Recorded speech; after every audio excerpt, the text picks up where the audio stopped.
She was weeping, crying. She ran to Jatayu. She put his head in her hands and said, "You gave your life for me.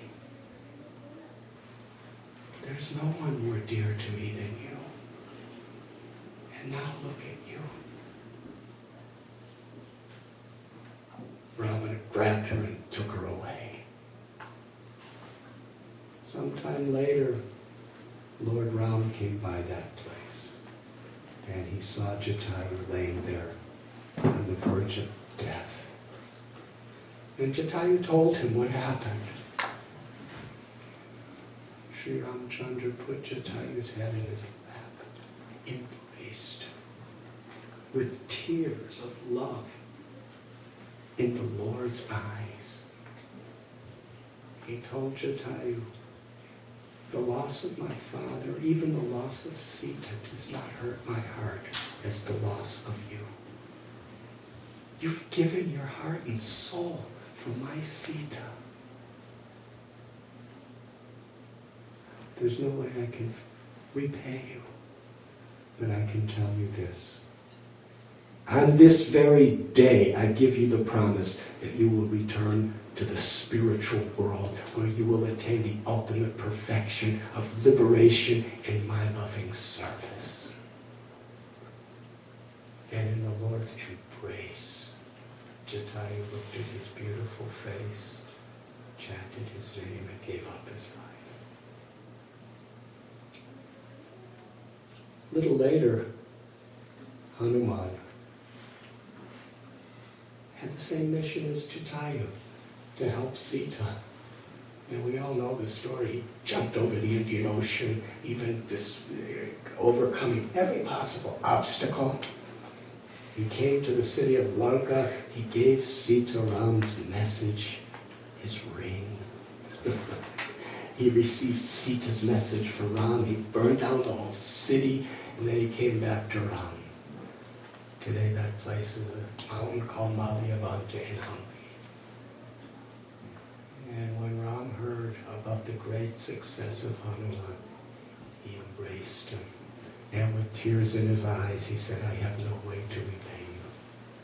All I have is myself." So who was successful?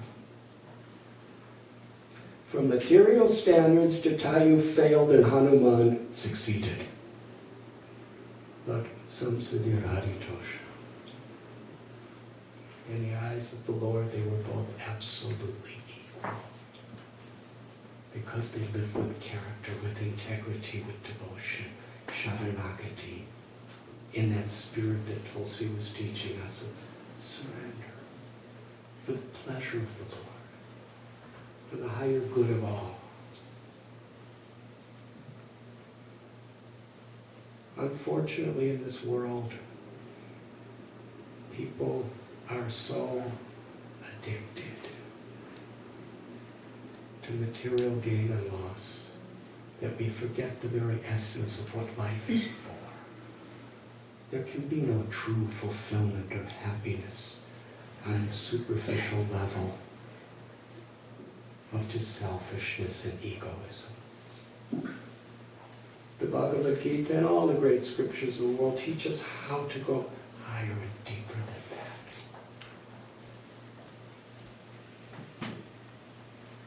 I'd like to end with a simple story that I like to tell. My dear friend Vaisheshika Prabhu is the leader of the Krishna conscious movement in this area of the world. We go through a lot during the year, but we have, at least for me, we have one very special day where we go into redwood forests and just walk. And one year, as we were going through the Muir Woods, we came upon a group of tourists. So we were thinking, let's get away from them. But then we heard the forest ranger say she was going to tell the underground secret of the redwood forest. Now, we're both from the 1960s. Now, I don't know if you know the sociological experience of those days, but we really like underground secrets. She explained how these are the tallest and biggest trees on planet Earth. And the roots do not grow very deep. Usually for a tree to really grow, you need deep roots. And then the explanation was given that this part of the world, some of these trees are hundreds or 1,000 years old. It's hilly, very loose soil. And over the centuries, there's been devastating earthquakes, massive storms and blizzards. How do the trees stand and just keep growing and growing and growing? It's a great lesson to humanity. Under the ground, the roots, they don't grow so deep, but they reach out. And as soon as two roots meet each other, they embrace. They intertwine and make a permanent knot. And in this way, every tree in the forest is directly or indirectly supporting every other tree on the level of the roots. Unity is their strength. The big, giant, 1,000-year-old trees with their huge roots allow themselves to be wrapped around by the very new little baby trees and give them their full support. They all help each other. And even through earthquakes and storms, they keep growing bigger and taller. The roots for humans means the heart. Means really we care about each other. As Tulsi was saying, love is based on unselfish service or seva. And when we connect to that love for Krishna within ourselves, and we feel his love, we are so satisfied that we want to reach out. Whatever our particular background or vocation, unity is our strength. And there's a saying, if you lose your wealth, you lose nothing. If you lose your health, you lose something. If you lose your character, you lose everything. And what is character? It's our love for God and our genuine concern and care for each other. It's that care that's the only shortage in this world. And Tulsi was quoting from Gita, Yad Yad Acharati Stristas, that what leaders do, the common people, that's the direction they go. So we're very grateful and we're very proud that we have a leader like Tulsi. It's inconceivable to me. In the American Congress, and one of the most popular people in Congress, not only one of the most popular, but during our dinner, not all of you were there, but we were told that the head of the Democratic Party and Republican Party were both at her marriage dancing together in kirtan. That's historical. Haridas Thakur must really be smiling.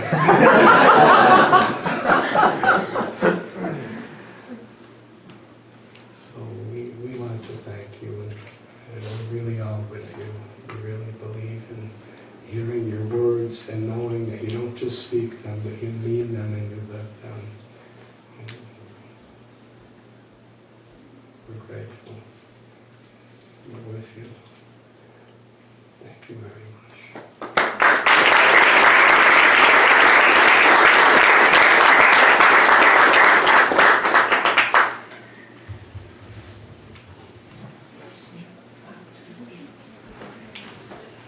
Yeah, any questions? Otherwise, I have one question. Since you have been participated in the Iraq, how does this transform you or help you? Because you're facing every day, like what Arjuna faced with right on the battlefield. What kind of lessons this gave you, and what you went through and how this helped you over? Because that's the foundation of this. Personally,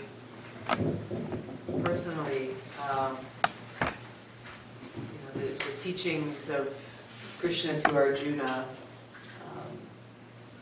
are there, and I was confronted in a very real way with the opportunity to take refuge in those teachings, to recognize and understand in a very confrontational way the temporary nature of these bodies and the eternality of our soul, understanding our true identity. And I served in a medical unit during that first deployment to Iraq, and on a daily basis really saw firsthand that the horrific and most terrible aspects of war and the very high human cost. One of my daily responsibilities, one of my jobs every day was to go through a list of all of the casualties and injuries that had occurred the day before in the entire country of Iraq. And I went through this list name by name, looking for any of the soldiers from our unit from Hawaii. There were about 3,000, close to 3,000 of us who were on that deployment, spread into different parts of the country. My unit, we were right in the middle of the Sunni Triangle, which was it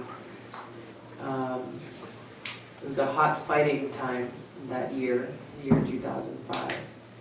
And unfortunately, we had many casualties, and I lost too many of my brothers in combat during that deployment.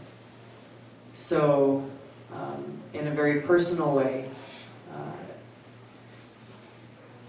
I was and continue to be grateful for to have the Bhagavad Gita with me, to have Krishna with me, to know in times of sadness and in times of loss, to have that, to draw strength and courage from Krishna's teachings to us in a very real way, in a very applicable way. But, that's an experience that I wouldn't wish on anyone, and it's not an experience, frankly, that many people relate to, but just as real as just as real for me there is the reality that we face in our lives. And I'm sure many of us here have gone through experiences in our own lives where we've unexpectedly lost a loved one, or have gone through some kind of great challenge. Understanding that Krishna is there for us, not only in those challenging times, but all the time. And that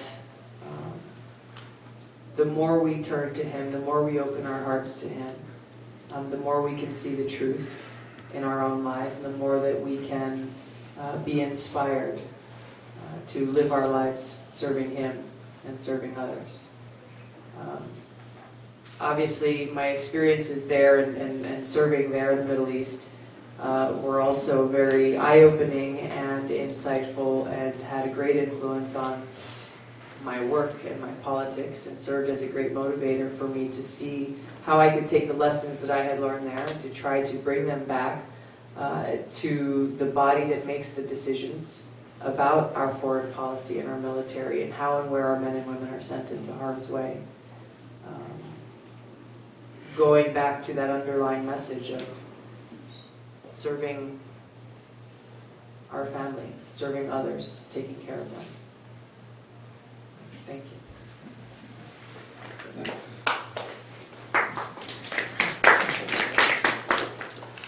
I'm of the great hope that part of the future is when the connection is made between spirituality in general and the environment. There seems to be a big disconnect on that issue now. Could you kind of speak to your own realizations about that and how you see it unfolding? Yeah, it's an opportune time to talk about this, as we've heard the Pope talk about this over the last few days. That his message really was a message of spirituality that can and should be applied. And as much as we care for others, as much as we care for those in poverty, as much as we care for our youth, our families, our children, just as much we should care for our home. And this is, this was kind of the issue that got me interested in the world of politics, to see how I could try to help affect change in that area in a greater way.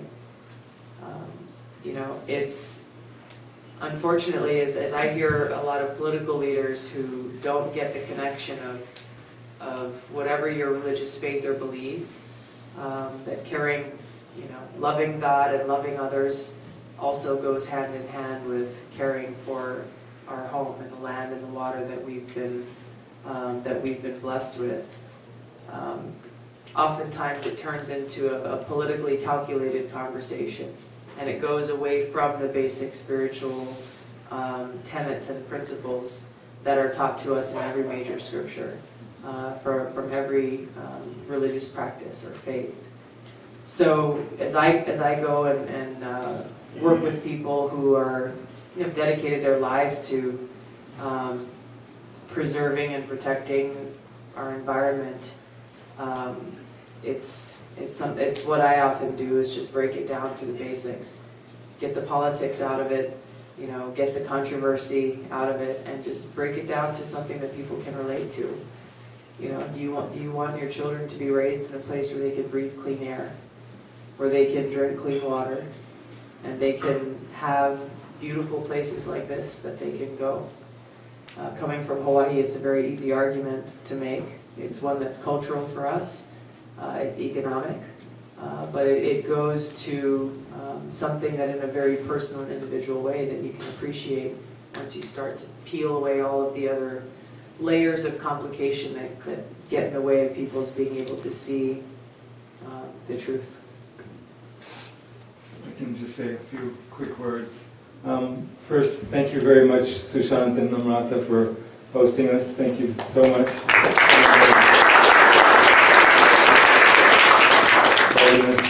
Radhanath Swami, thank you very much for gracing us with your presence. I just wanted to read a few remarks that a gentleman who wanted to be here very badly today wanted me to read on his behalf. He's one of the organizers of the Modi event tomorrow. He is on the organizing committee, so he was at a luncheon. He wasn't able to attend. So many of you might know him, Dr. Mihir Megani. I'll just read a quick statement from him about Tulsi. The Hindu American Political Action Committee has given Congresswoman Tulsi Gabbard a perfect score, as she has consistently stood by the Hindu American community on every major domestic and international issue. She has not shied away from her Hindu faith and identity, has attended many events in the Hindu American community, has met Hindu leaders outside the US and India to share thoughts about problems worldwide, and has inspired many Hindu Americans to be proud of their identity. Tulsi was the first US elected official to congratulate Prime Minister Modi upon his election last year. When India's new Prime Minister, Narendra Modi, visited America last year, the Prime Minister and Congresswoman met and found they had a great deal in common, including their shared belief that the potential for America and India to collaborate in ways that will benefit the entire world is enormous. As a result of that meeting and the warm rapport that they developed, Prime Minister Modi invited Tulsi to visit his country, an invitation Tulsi accepted in December while Congress was in recess. While in India, Tulsi met with Prime Minister Modi again, focusing on topics of mutual interest to America and India. She developed relations with many of India's leaders in government, the military, and the private sector, and spoke at several venues, including the prestigious India Ideas Conclave. She visited 7 major cities in India, put in motion the creation of a sister-state relationship between Hawaii and Goa, and toured several sites of spiritual and cultural significance, including the Gandhi Ashram in Ahmedabad. Tulsi questioned the hidden agenda at a biased congressional hearing on India and spoke against Resolution 417, a terrible anti-India bill that would have damaged India-US relations. She has spoken out about the plight of Bangladesh's Hindu minority at hearings on Bangladesh and has introduced HRES 396 to protect Hindus there. She also supported the community in getting anti-Hindu hate crimes tracked by the FBI. Tulsi is currently the only Hindu American ever in the US Congress. It is important that we support Tulsi as she seeks to strengthen her position toward higher office. Thanks, Mihir Magani, Board Member, Hindu American Political Action Committee. We're going to be having to leave here in about five or so minutes, but I want to thank you all again. I'm a close friend of Tulsi's. I've known her since she was a young child. I'm sort of her uncle. I'm here for a little while. I have my cards if anyone wants to stay in touch with us, and your support is greatly appreciated. Thank you again, all. We look forward to seeing you.